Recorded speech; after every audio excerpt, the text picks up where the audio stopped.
Super Mario 64 is a masterpiece. There's no denying it, and to say that this game was groundbreaking is frankly an understatement. This game changed the entire gaming industry for the better and laid the foundation for how every 3D Mario game after it should feel in control.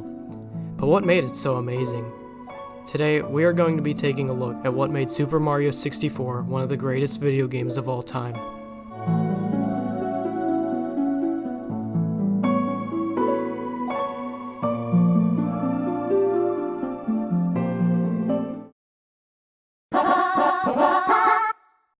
Let's go! Prior to the Nintendo 64's release, Nintendo's most advanced console at the time, the Super Nintendo, was only able to output 2D images. Later on in its lifetime, it would get its own taste of quote-unquote 3D imaging in games such as Star Fox with the built-in Super FX chip inside of the game's cartridge itself.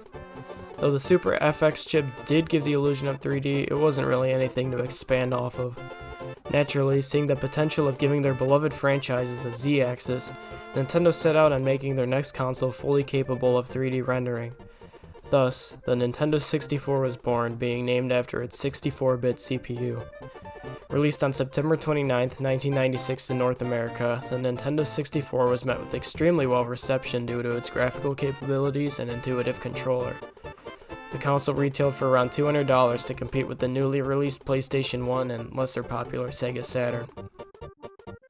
The Nintendo 64 would see a successful sales record, selling around 20.63 million units as of 2010 just in America alone. The Nintendo 64 only saw 3 launch titles, however, one of which being Japanese exclusive, whereas the other 2 were released worldwide. These 2 were Pilot Wing 64 and the now legendary Super Mario 64. The Nintendo 64 had a shelf life of around 6 years, with Nintendo ceasing production in 2002.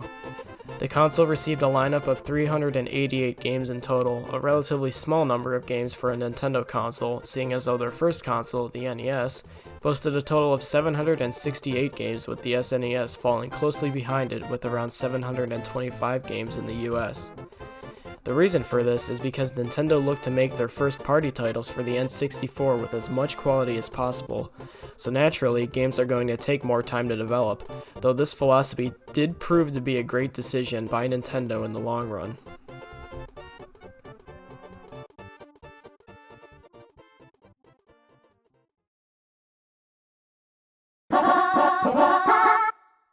Let's go!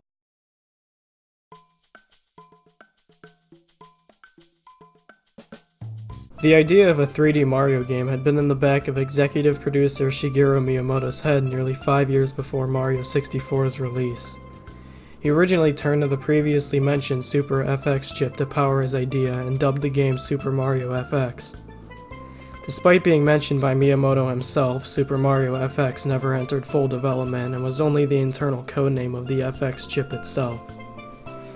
Miyamoto ultimately decided the upcoming Nintendo 64 would be better suited for his Mario game, not because the N64 was more powerful, rather, it was because the N64's controller had more buttons than the SNES controller.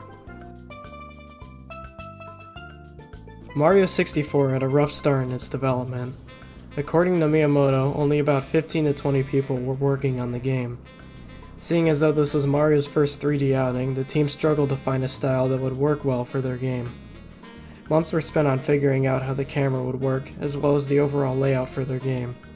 Originally, the team set out on making the game more isometric based, similar to the previous SNES title, Super Mario RPG, with levels being much more linear and limiting in exploration. However, as game programmer Giles Goddard stated in an interview with Pixelatron.com, that didn't represent that much of a jump from the original 2D Mario. Remnants of this linear game structure can still be seen in the final game in each of the 3 Bowser levels. These levels were meant to limit exploration in order to put all the focus on the upcoming Bowser fight at the end of each of these levels. Before the team began creating levels, they focused on refining Mario's movement, as they rightfully felt that it was a crucial part of their platforming game. One of their first tests for movement involved Mario and a yellow rabbit named Mips, named after the N64's Mips architecture processors. The team got so attached to the rabbit that they included him in their final game. Split screen was also planned to be included in the game. Their goal was to make Mario and Luigi in the same world and have them work together to get through the game. Unfortunately, due to hardware limitations and other issues, the team was unable to get it to work properly. Thus, Luigi remained absent from Mario 64 altogether.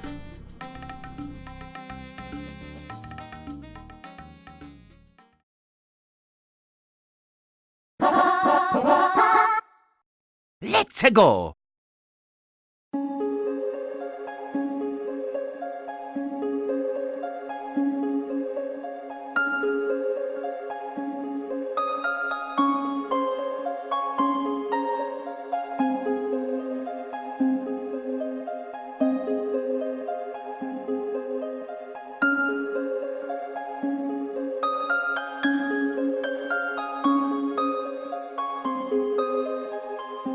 Super Mario 64 has cemented its place in the hearts of many, including my own. It is still enjoyed by players young and old to this day, and still manages to keep an extremely active community behind it, being the most popular game to speedrun on speedrun.com, with more than 100 active players submitting runs. The game's unique and well-crafted control scheme defined how future 3D platformers should operate. Future 3D Mario titles such as Super Mario Sunshine and Super Mario Odyssey draw heavy inspiration from SM64 by following the same choose-your-own-adventure type gameplay, meaning you can go and collect this star but not that star at your own leisure. It focused on and encouraged exploration and rewarded the player for being curious, leaving them begging for more with each and every star collected. It's rare to find such a feeling in any game, but Super Mario 64 executed this perfectly. All these reasons and more is why Super Mario 64 is one of the greatest video games ever created.